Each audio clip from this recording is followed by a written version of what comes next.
behind cold and clinical glass barriers, that these are objects that are religious, spiritual, sacred. Art lives in history, and history lives in art. Much of what we call African art are also documents. They tell stories.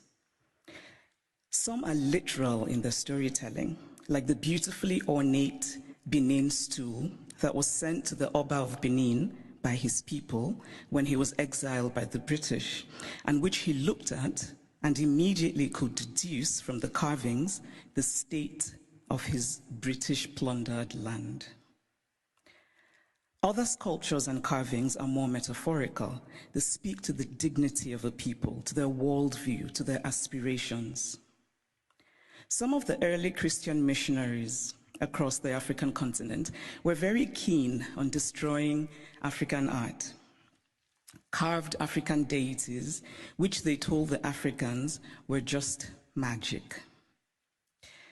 I cannot help but wryly wonder what could be more magical than the story of a man who dies and then magically rises again, a man who also manages to magically give his body as bread.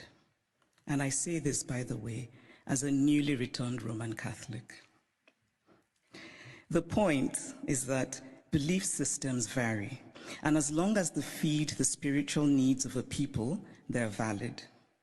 We cannot be dismissive of a belief system merely because it is unfamiliar to us, just as we cannot be dismissive of a history because we are uncomfortable with it.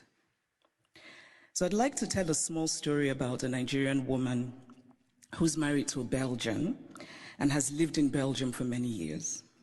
She said once that she was